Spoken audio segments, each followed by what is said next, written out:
ઓમ શ્રી પરમાત્મને નમઃ. મુકં કરોતિ વાચાલં પંગું લંઘયતે ગિરિં યત્કૃપાતમહં વંદે પરમાનંદમાધવમ.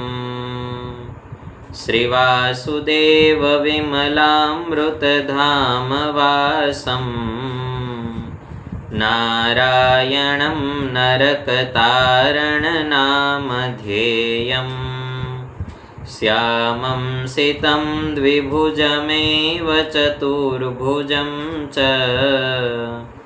ત્વાં ભક્તિધર્મતનયં શરણં પ્રપદ્યે. નમો હરિકૃષ્ણાય. ભગવદ્ ગીતાના વર્ગમાં આપ સર્વ કોઈનું સ્વાગત છે. આપણે જોયું હતું કે હવે અર્જુનજી છે એ ભગવાનને આ યુદ્ધ લડવાથી શું નુકસાન થવાના છે એની વાત કરી રહ્યા છે. 40મા શ્લોકનો આંશિક ભાગ આપણે ગઈકાલે સમજવાનો પ્રયત્ન કર્યો હતો, પણ હવે આગળના શ્લોકો સમજીએ એ પહેલાં અહીંયા એક ચર્ચા કરી લેવી જરૂરી બને છે. શું ચર્ચા કરી લેવી જરૂરી બને છે? તો ઘણીવાર વ્યક્તિને પોતાના જીવનમાં પોતાના શત્રુઓને ઓળખતા આવડતું નથી. અર્જુન અત્યારે જે ભગવાન કૃષ્ણને વાતો કરે છે, તો કદાચ કોઈ વ્યક્તિ શાસ્ત્રનું અધ્યયન ના કરતો હોય, સત્ય શું છે એને જાણતો ના હોય, તો એ પક્ષે એને અર્જુન પરમ સત્ય લાગે કે અર્જુનના વિચારો બહુ શ્રેષ્ઠ છે, અર્જુન બોલે છે એકદમ બરાબર છે. કૃષ્ણ ભગવાનની સામે જે એની મૂંઝવણો રજૂ કરે છે, જે એના વિચારો રજૂ કરે છે, કેવા ધર્માત્માના વિચારો છે. પણ ત્યારે વ્યક્તિએ અંતરમાં એટલું નક્કી રાખવું જોઈએ, નક્કી કરી રાખવું જોઈએ કે વ્યક્તિને પોતાના શત્રુ ઓળખતા નથી આવડતા. અહીંયા અર્જુનને સામે દુશ્મનો જે ઊભા છે એમાં જ દુશ્મનો નથી દેખાતા, પણ પોતાના મિત્રના દર્શન થાય છે. જે શત્રુ છે એમાં જ અર્જુનજીને પરમ મિત્રના દર્શન થાય છે. અને એટલા માટે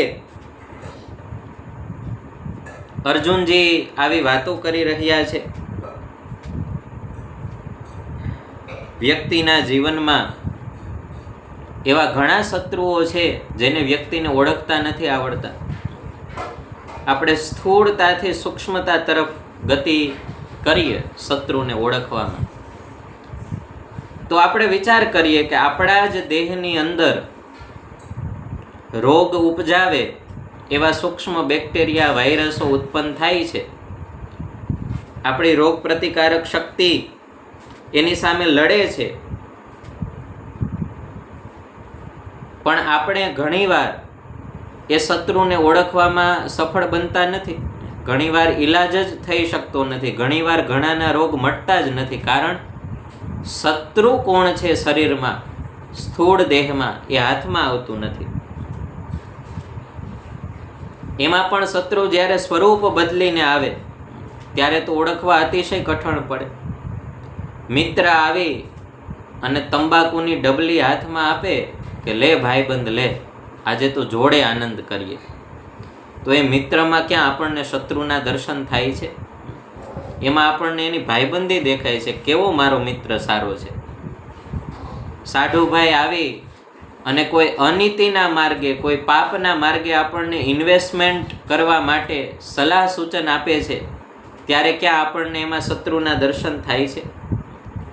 કોઈ પણ સંબંધી આવી અને એવું કહે કે ચાલો આજ તો સિનેમામાં જઈ આવીએ, ત્યારે મારા અંતરને વિક્ષિપ્ત કરી નાખે એવા દ્રશ્યો સુધી મને લઈ જાય છે. મારા શત્રુ છે એવા ક્યાં આપણને આપણા સંબંધીમાં એવા દર્શન થાય છે? પાડોશી હોય, એમની ઘરે કોઈ ન હોય અને આપણને બોલાવીને દારૂની પ્યાલી હાથમાં આપે છે, ત્યારે ક્યાં આપણને એમાં શત્રુના દર્શન થાય છે કે આ મારો પરમ શત્રુ છે? મને પાપના પંથે ચલાવે છે. બાહ્ય જગતમાં, સ્થૂળ જગતમાં પણ જો આપણને આપણા શત્રુ ઓળખતા નથી આવડતા, તો અધ્યાત્મ તો ખૂબ સૂક્ષ્મ જગત છે.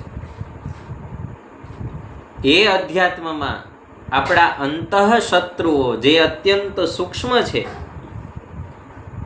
એને જોતા આપણે ક્યાં શીખ્યા છીએ? વ્યક્તિના જીવનમાં બહારના શત્રુઓ કરતાં પણ એને અંદરના શત્રુઓ વધારે નડતા હોય છે. પણ આજ સુધી વ્યક્તિને ક્યાં એની ઓળખાણ કરતા આવડી કે મારા અંતરમાં આવા ભયંકર શત્રુઓ બેઠા છે. હિટલર પોતાના અહંકારમાં 5 કરોડ લોકોનો નરસંહાર કરી નાખે, પણ હિટલરને એવું અનુભવાય કે મારો અહંકાર મારો શત્રુ છે, મારા હાથે આટલી હત્યા કરાવી. એ અહંકાર કેવો સૂક્ષ્મ હશે, શ્રેષ્ઠ હોવાનો અહંકાર કેવો સૂક્ષ્મ હશે, કેવડો મોટો શત્રુ હશે કે હિટલરના હાથે આટલી હત્યાઓ કરાવી નાખી. છતાં એ વ્યક્તિને એ શત્રુ ઓળખાતો નથી. રાવણ જેવો રાવણ સમસ્ત કુળ સહિત નાશ પામે, છતાંય પોતાનો શત્રુ રાવણ થોડો ઓળખી શકે છે. રામને શત્રુ માને છે, જે જીવના પરમ મિત્ર છે, પરમ હિતકારી છે, એવા ભગવાનને રાવણ શત્રુ માને છે. અને જે ખરેખર જીવનો પરમ શત્રુ છે એવો અભિમાન, એને રાવણ શત્રુ નથી માનતો. એમ વિશ્વના ઇતિહાસમાં કોઈ પણને જોઈ લઈએ. દુર્યોધન જેવો દુર્યોધન, આ યુદ્ધ જેને લઈને થાય છે, એવા દુર્યોધનને પણ પાંડવો શત્રુ જણાય છે, પણ પોતાનો લોભ, પોતાનો મોહ એ શત્રુ જણાતા નથી. ત્યારે ખરેખર વ્યક્તિને પોતાના શત્રુ ઓળખતા આવડતા નથી. એ શત્રુ કોણ ઓળખાવે? કાં તો પરમાત્મા ઓળખાવે ને કાં સાધુ ઓળખાવે. ત્યારે વ્યક્તિને એ શત્રુની ઓળખાણ થતી હોય છે. હવે અર્જુન છે એ સામે ઊભેલા શત્રુઓમાં સ્નેહીનું, સંબંધીઓનું મુખોટું પહેરીને શત્રુઓ આવ્યા છે, તો એમાં પોતાના શત્રુના નહીં પણ મોહને વશ થઈને સંબંધીના જ દર્શન કરે છે. અને માટે આ યુદ્ધ ન થવું જોઈએ. અર્જુનના અંતરમાં અત્યંત કરુણા ઉપજીને માટે યુદ્ધ ન કરવાનો નિર્ણય લે છે એવું નથી. આની પહેલા અર્જુને યુદ્ધ નથી કર્યા એવું નથી, ઘણા યુદ્ધ કર્યા છે, પણ પોતાના સ્વજનો સામા છે માટે એવો મોહ ઉદિત થયો છે કે આ યુદ્ધ ન થાય તો સારું. અને એ ન થવા માટેના વિવિધ કારણો ભગવાન કૃષ્ણની આગળ અર્જુન હવે પ્રસ્તુત કરે છે. 40મો શ્લોક છે. કુલક્ષયે પ્રણશ્યંતિ કુલધર્મા સનાતનાઃ ધર્મે નષ્ટે કુલં કૃત્સન અધર્મોભિભવત્યુત. એક એક શબ્દનો અર્થ સમજવાનો પ્રયત્ન કરીએ. કુલક્ષયે, કુળનો નાશ થતા, સનાતનાઃ, સનાતન, કુલધર્માઃ, કુળના ધર્મો, પ્રણશ્યંતિ, નષ્ટ થઈ જાય છે, ઉત, અને ધર્મે, ધર્મ, નષ્ટે, નાશ પામતા, કૃત્સ્નમ, સમસ્ત, કુલમ, કુળને, અધર્મ, પાપ, અભિભવતી, દબાવી દે છે. હે કૃષ્ણ, આ યુદ્ધના પરિણામે કુળનો નાશ થશે, અને કુળનો નાશ થતાં કુળના ધર્મો નાશ પામશે, સનાતન ધર્મો નાશ પામશે, અને પરિણામ એ આવશે કે અધર્મ છે એ ધર્મને દબાવી દેશે. આ યુદ્ધની અંદર જે કોઈ મોટા મોટા છે, કૌશલ્યવાન છે, કે જેની ધાક પડે છે ને લોકો ધર્મ પાડે છે, કુટુંબમાં જે મોવડીઓ છે, એ આજે આ યુદ્ધમાં લડવા આવ્યા છે. અને એ બધા જ્યારે આ યુદ્ધમાં નાશ પામશે, એ લોકો મૃત્યુ પામશે, પછી એના કુળમાં ધર્મનું પ્રવર્તન કોણ કરશે? અને એવું પ્રવર્તન કરનારો કોઈ નહીં વધે. ત્યારે હે કૃષ્ણ, ધર્મ છે એને અધર્મ દબાવી દેશે. વિચારવાની વાત તો એ છે કે આગળ ભગવદ્ ગીતામાં જે કૃષ્ણ પરમાત્મા એવું કહે છે કે યદા યદા હિ ધર્મસ્ય ગ્લાનિર્ભવતિ ભારતે અભ્યુત્થાનમ ધર્મસ્ય તદાત્માનં સૃજામ્યહમ પરિત્રાણાય સાધુનામ વિનાશાય ચ દુષ્કૃતામ ધર્મ સંસ્થાપનાર્થાય સંભવામિ યુગે યુગે. અધર્મનો નાશ કરવા માટે, ધર્મનું સ્થાપન કરવા માટે યુગે યુગે હું અવતરું છું. આવું કહેનારા કૃષ્ણને અર્જુન એવું કહે છે કે આ યુદ્ધને લીધે ધર્મ દબાઈ જશે અધર્મથી. જે ધર્મનું સ્થાપન કરવા આવ્યા છે એવા પરમાત્માની સામે પોતાના મોહને વશ થઈ અને અર્જુનજી આવી વાત કરી રહ્યા છે. 41મા શ્લોકમાં ભગવાન કૃષ્ણને અર્જુન કહે છે એ અધર્મની અભિવૃદ્ધિની બીજી અસર શું થશે? અધર્માભિ ભવાત કૃષ્ણ પ્રદુષ્યંતિ કુલસ્ત્રિયઃ સ્ત્રીસુ દુષ્ટાસુ વાર્ષ્ણેય જાયતે વર્ણશંકરઃ. એક એક શબ્દનો અર્થ જોવાનો પ્રયત્ન કરીએ. કૃષ્ણ, હે કૃષ્ણ, અધર્માભિભવાત, અધર્મ ઘણો વધી જતા, કુલસ્ત્રિયઃ, કુળની સ્ત્રીઓ, પ્રદુષ્યંતી, દૂષિત થઈ જાય છે, વાર્ષ્ણેય, ભગવાન કૃષ્ણનો જન્મ વૃષ્ણિ કુળમાં થયો છે અને કુળ રક્ષા, કુળ ધર્મની રક્ષા એ અત્યંત જરૂરી છે. આવું સમજાવવા માટે અર્જુન આ શ્લોકો કહે છે. માટે ભગવાન કૃષ્ણને પણ પોતાના કુળની યાદી અપાવે છે અને સંબોધન કરે છે વાર્ષ્ણેય. સ્ત્રીસુ, સ્ત્રીઓ, દુષ્ટાસુ, દૂષિત થાય છે ત્યારે વર્ણશંકર, વર્ણશંકર પ્રજા જાયતે, જન્મે છે. આ યુદ્ધને લીધે બીજી સૌથી મોટી નુકસાની શું થશે કૃષ્ણ? તો કે એવા ધર્મનું સ્થાપન કરનારા નહીં રહે અને અધર્મ વધી જશે ત્યારે પ્રથમ આની અસર કુળની સ્ત્રીઓ પર થશે. સ્ત્રી રક્ષા માટે આપણા શાસ્ત્રોએ જો કોઈ પરમ સ્ત્રીની રક્ષા કરવાનું કારણ બતાડ્યું હોય તો એ સ્ત્રીના શીલની રક્ષા છે, સ્ત્રીના ચારિત્ર્યની રક્ષા છે. અને આપણે ત્યાં તો ભારત વર્ષમાં સતીઓનો આદર થાય છે, સતીઓનું પૂજન થાય છે. એવા સતી ધર્મની રક્ષાની અર્જુન વાત કરે છે કે આ યુદ્ધને લીધે એવું સતીત્વ નષ્ટ થશે. ભારત દેશ છે એના માટે પણ એવું કહેવાય છે કે આ તો સતી સંત અને સુરાઓનો દેશ છે. સતીત્વ, પરણ્યા એ જ પતિ, અન્ય સર્વ કોઈ બાપ, ભાઈ, દીકરા, એમની નજરથી અન્યને જોવા, આ પૂર્ણ સતીત્વ છે. અને આનો અભાવ હોવો એને ભગવદ્ ગીતામાં વ્યાસ ભગવાન સ્ત્રીઓનું પરમ દૂષણ કહે છે. સ્ત્રીઓ આના લીધે દૂષિત થાય છે એવું કહે છે. અને ભગવદ્ ગીતાના પથિકો અહીંયા જે કોઈ સાંભળે છે એ બધાને કહેવા માગું કે ભારત વર્ષમાં આ સિદ્ધાંત માત્ર સ્ત્રીઓ માટે નહીં પણ બધા માટે લાગુ પડે છે. વિવેકાનંદજી વિદેશની ભૂમિ ઉપર ગયેલા અને એમાં કોઈ વ્યક્તિ એમની મશ્કરી કરેલી અને એવું કીધેલું કે સી યોર ક્લોથ્સ, વિવેકાનંદજી તમારા કપડાં તો જુઓ. અને એ ભાઈ જે ઊભા હતા વિવેકાનંદની મશ્કરી કરવાવાળા, એ તો એકદમ આમ સૂટેડ બૂટેડ હતા. એટલે વિવેકાનંદજીએ હસી અને તરત રિપ્લાય આપ્યો કે in your country tailor makes man perfect. તમારા દેશમાં દરજીઓ માણસને પરફેક્ટ બનાવતા હશે, બટ ઇન અવર કન્ટ્રી, પણ અમારા દેશમાં કેરેક્ટર મેક્સ મેન પરફેક્ટ. ચારિત્ર્ય છે એ માણસને પરફેક્ટ બનાવે છે. ભારત વર્ષમાં બાહ્ય વસ્ત્રો નહીં પણ એ વ્યક્તિનું ચારિત્ર્ય કેવું છે, એના ચારિત્ર્યની સુગંધ કેવી છે એને આધારે એને વંદન કરવામાં આવે છે. મારા ગુરુ છે દેવકૃષ્ણદાસજી, એ એવું કહેતા હોય કે જ્ઞાનની લાખો ગાસડીઓ કરતાં પણ ચારિત્ર્યની એક ચપટી અધિક છે.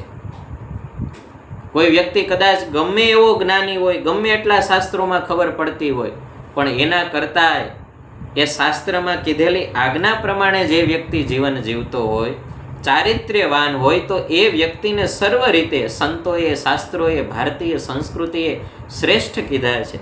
અને હે કૃષ્ણ, આવા ધર્મ રખાવનારા પુરુષો નહીં રહે ત્યારે એની પ્રથમ અસર સ્ત્રીઓ ઉપર થશે, એના શીલ ઉપર, એના ચારિત્ર્ય ઉપર થશે. સ્ત્રીઓ દૂષિત થશે અને વર્ણશંકર પ્રજા ઉત્પન્ન થશે. ભારત વર્ષની આર્ય નારીઓ, આર્ય સ્ત્રીઓ એ પણ એટલી વંદનીય છે. પ્રથમ તો આ રાજસ્થાનની અંદરના એવા ઇતિહાસો છે કે પર પુરુષને પોતાનું મુખ બતાવવું પડે એના કરતાં નારીઓએ આત્મવિલોપન કર્યું છે, અગ્નિદેવને હવાલે પોતાનો દેહ કરી દીધો છે. આ એ ભારત વર્ષની ભૂમિ છે. અહીંયા પાતિવ્રતને ધારણ કરનારા રેણુકા દેવી હોય તો એ પતિવ્રતા પોતાના વ્રતના પ્રભાવે પંચ તત્વ ઉપર પોતે કાબુ ધરાવતા હોય. નદી કિનારે સ્નાન કરવા જાય અને નૂતન વસ્ત્ર, સાડી જે ધારણ કરે એ આશ્રમ માટે જળ ભરવાનું હોય. પહેલાં તો ક્યાં આજના જેવી સિસ્ટમ હતી, તો એ આશ્રમ માટે જળ ભરવા માટે પોતાની જ સાડીની ફાટ એ નદીમાં પાથરે અને જેટલું જળ જોઈએ એટલું જળ પોતાની સાડીના છેડે પાછળ લટકતા લઈ આવે. જળનો ગુણધર્મ છે વસ્ત્રમાંથી સ્રવી જવું. પણ પંચ તત્વ આવી સતી સુન્નારીઓની આજ્ઞા પાડતા હોય. આપણા શાસ્ત્રોમાં તો એવું લખ્યું કે એવી સતી સ્ત્રી, એવી પવિત્ર સ્ત્રી બેઠી હોય અને ન્યાથી વાય અને પવનદેવ પસાર થાય અને કોઈ પાપીને અડે તો એ પાપીને પણ પાવન કરે, આવો સતીને સ્પર્શીને આવેલો પવન પણ પવિત્ર છે. અને હે કૃષ્ણ, એ સ્ત્રીઓની પવિત્રતાનું રક્ષણ નહીં થાય અને વર્ણશંકર પ્રજા થશે. હવે એ વર્ણશંકર પ્રજાથી શું નુકસાની થશે? તો એ 42મા શ્લોકમાં અર્જુનજી આગળ ભગવાન કૃષ્ણને કહે છે,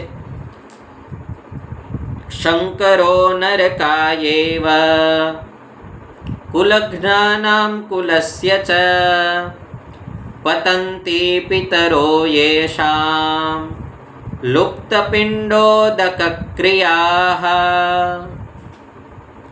શંકરઃ, એક એક શબ્દનો અર્થ જોવાનો પ્રયત્ન કરીએ. વર્ણશંકર, કુલઘ્નાનામ, કુળના હણનારાઓને, ચ તથા, કુલસ્ય, કુળને, નરકાય, નરકમાં લઈ જનારા, એવ જ, લુપ્તપિંડો, પિંડ અને, દક ક્રિયા, તર્પણ ક્રિયાથી વંચિત, એશામ, આ કુલઘાતીઓના, પિતરઃ, પિતૃઓ, હિ પણ પોતાના સ્થાનથી, પતંતી, અધોગતિ પામે છે. આ વર્ણશંકર જે પ્રજા થાય છે એ ધર્મની મર્યાદાનું પાલન કરતી નથી. અને ધર્મની મર્યાદાનું પાલન ન કરનારી આ પેઢી એ જ્યારે પોતાના પિતરો, જે કાંઈ પૂર્વજો છે એ દેહ છોડી અને પિતૃલોકમાં આજાન પિતૃઓની સાથે બેઠા છે, એવા પિતૃઓ એમનું તર્પણ કે કોઈ પિંડદાન ક્રિયા કરતા નથી ને પરિણામે મર્ત્યલોકમાં એ પિતૃઓ પણ પુનઃ અધોગતિને, પિતૃલોકમાંથી અધોગતિને પામે છે. હવે અહીંયા બહુ સમજવા જેવી વાત છે.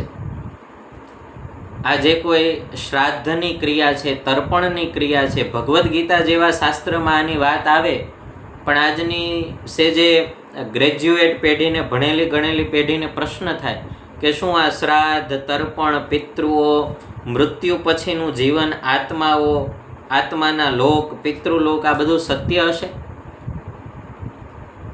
તો ભારતીય શાસ્ત્ર એ વિજ્ઞાનની પરેનું વિજ્ઞાન છે. વિજ્ઞાન જ્યાં પહોંચી નથી શક્યું ત્યાં ભારતીય શાસ્ત્રો આપણું માર્ગદર્શન કરે છે. અને જેમ જેમ વિજ્ઞાન આગળ વધે છે એમ એમ ભારતીય શાસ્ત્રોમાં આપણી શ્રદ્ધા દ્રઢ થાય એવા સંશોધનો થાય છે.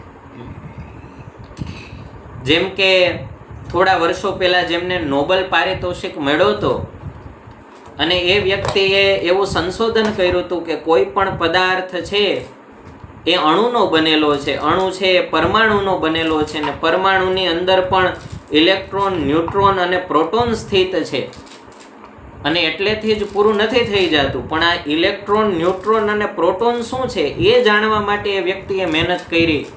તો એને અંતે એવું કીધું કે આ બધું એક ઉર્જાનું સ્વરૂપ છે, આ એક પ્રકારની ઉર્જા છે. એ વ્યક્તિએ કરોડોના ખર્ચે આ સંશોધન કરીને અંતે એવું કીધું કે આ ઉર્જા છે, અને એ પાર્ટિકલને નામ આપ્યું ગોડ પાર્ટિકલ. ત્યારે હજારો વર્ષો પહેલાં સૌથી ભારતીય સનાતન સંસ્કૃતિનો જૂનામાં જૂનો ગ્રંથ હોય તો ઋગ્વેદ, એની અંદર આપણા ઋષિ મુનિઓ પર્ણકુટીરોમાં પદ્માસન વાળી અને કેટલા વર્ષો પહેલાં કહી ગયા કે યા દેવી સર્વભૂતેષુ ઉર્જા રૂપેણ સંસ્થિતા નમસ્તસ્યૈ નમસ્તસ્યૈ નમસ્તસ્યૈ નમો નમઃ. આપણા ઋષિ મુનિઓ એ દિલથી સંત હતા અને બુદ્ધિથી વૈજ્ઞાનિક પણ હતા. એ જે કાંઈ કરે છે એ શ્રેષ્ઠ જ છે. તમે જુઓ, ભાદરવા મહિનામાં, ભાદ્ર પક્ષમાં પિતરોને આપણે જે અન્ન ખવડાવીએ અથવા તો નૈવેદ્ય નાખતા હોય, અને એમાં પણ કાગને પિતૃ સ્વરૂપે લેવામાં આવે. આવ કાગ કરી અને પિતૃઓને તર્પણ કરવામાં આવતું હોય છે, નૈવેદ્ય નાખવામાં આવતું હોય છે. આપણી સંસ્કૃતિ કેટલી પ્રકૃતિ પ્રેમી છે. એ જ સમયે કાગડાઓ છે એમના બચ્ચા મોટા થતા હોય છે, એ જ સમયે એને સૌથી વધારે ભોજનની જરૂર હોય છે. કેટલી પ્રકૃતિ પ્રેમી, કેટલી પરમ દિવ્ય આપણી સંસ્કૃતિ છે. અને મૃત્યુ પછીની ગતિઓ પણ સત્ય છે. ભારતીય સંતોએ કીધું એ મનાતું નથી, પણ પશ્ચિમના કેટલાય લેખકોના પુસ્તકો છે. After the life, life after the death, આવા ટાઇટલ હેઠળ ઘણા પુસ્તકો લખાણા છે. મૃત્યુ પછીનું જીવન, મર્યા પછી શરૂ થતી યાત્રા. માટે આ બધું સત્ય છે. આપણા જે પૂર્વજો પિતૃલોકમાં બેઠા હોય છે, પિતૃઓના પણ બે પ્રકાર છે. એક આજાન પિતૃ છે અને એક મર્ત્ય પિતૃ છે. જે મરીને આ લોકમાંથી પિતૃલોકમાં ગયા હોય એને મર્ત્ય પિતૃઓ કહેવાય છે. અને એ મર્ત્ય પિતૃઓ છે એમની પેઢીમાં એમના વંશજો એમના માટે જે કોઈ શ્રાદ્ધ તર્પણ ક્રિયા કરે એનાથી એ તૃપ્ત થતા હોય છે, આશીર્વાદ વર્ષાવતા હોય છે, અને એનાથી પિતૃલોકમાં એમનું સ્થાન બરકરાર રહેતું હોય છે. પણ જ્યારે આવી અધર્મને આચરનારી પેઢી આવે, વર્ણશંકર પ્રજાઓ ઉત્પન્ન થાય અને એ આ શ્રાદ્ધ તર્પણ આદિ કોઈ ક્રિયા ન કરે, ત્યારે પિતૃઓને એ પિતૃલોકમાંથી પડવું પડે છે, હેઠું પડવું પડે છે, એમનું પતન થાય છે. પણ અહીંયા એક વાત એ પણ ધ્યાન રાખવી જોઈએ કે મર્ત્ય પિતૃઓ માટે પણ શાસ્ત્રમાં એવું લખ્યું છે કે જે પોતાના કુળ પાસેથી મૃત્યુ પછી પણ ઈચ્છા રાખે એને જ ત્યાંથી પડવું પડે છે. અંતે તો આ બધો ખેલ ઈચ્છાઓનો છે. મૃત્યુ પછી પિતૃકોટીને પામ્યા પછી પણ જો વ્યક્તિ ઈચ્છા રાખે અને કુળ કાંઈ કરે એવું ન હોય પાછળ, તો ત્યાંથી પણ એને પડવું પડે. પણ જો એવી કોઈ ઈચ્છા જ ન રાખે, કોઈ પાસેથી કાંઈ એને જોઈએ જ નહીં, તો એને એની સ્થિતિથી કોઈ પાડી શકતું નથી. એક બહુ સરસ કોઈ કવિની પંક્તિ છે ને કે ચાહ ગઈ ચિંતા મીટી અને મનવા બેપરવાહ, जिसे कछु न चाहिए वो तो साहन का शाह. જેને કાંઈ ન જોઈએ કોઈ પાસેથી, એનું કોઈ પતન કરી શકતું નથી, એને કોઈ દુઃખી કરી શકતું નથી. એટલે અર્જુનજી અહીંયા એવા પિતૃઓ માટે પણ ચિંતા કરે છે કે આ યુદ્ધને લીધે ધર્મને પાળનારા પુરુષો જાય, માટે કુળમાં અધર્મ આવે, અધર્મને લઈ અને સ્ત્રીઓ દૂષિત થાય, સ્ત્રીઓ દૂષિત થાય એટલે વર્ણશંકર પ્રજા આવે, વર્ણશંકર પ્રજા શ્રાદ્ધ તર્પણ આદિ ક્રિયાઓ ન કરે, સનાતન શાસ્ત્રોના ધર્મને ન અનુસરે, માટે એમના પૂર્વજોની પણ અધોગતિ થાય, એમના પિતૃઓની પણ અધોગતિ થાય. એ જ વાતને આગળ વધારતા 44મા શ્લોકમાં કહે છે અર્જુનજી, ઉત્સન્ન કુલધર્માણામ મનુષ્યાણામ જનાર્દના નરકે નિયતમ વાસો ભવતીત્યનુશુશ્રુષું. જનાર્દન, હે જનાર્દન, એક એક શબ્દનો અર્થ જોઈએ. ઉત્સન્ન કુલ, જેમના કુળ ધર્મો ધર્માણામ નષ્ટ થઈ ગયા હોય એવા, મનુષ્યાણામ મનુષ્યોનો, અનિયતમ ઘણા કાળ સુધી નરકે વાસઃ નરકમાં વાસ થાય છે. ઇતિ એવું અનુશુશ્રુષું અમે સાંભળતા આવ્યા છીએ, એવું અમે સાંભળતા આવ્યા છીએ કે જેના કુળ ધર્મો રહેતા નથી, જે શાસ્ત્રના ધર્મોને અનુસરતા નથી, એમના પૂર્વજોને એ પોતે પણ ધર્મને ન પાળનારો વ્યક્તિ પણ ઘણા કાળ સુધી નરકમાં વાસ કરે છે. અહીંયા સુધી આજનું ચિંતન રાખીએ. કાલે આ જ શ્લોકની ભૂમિકાથી શરૂઆત કરી અને આપણે આગળ લઈશું અને કાલે કદાચ પ્રથમ અધ્યાય છે એ અહીંયા પૂર્ણ થઈ જશે. પરમાત્માના ચરણોમાં આજનું ચિંતન અર્પણ કરીએ. નમો હરિકૃષ્ણાય.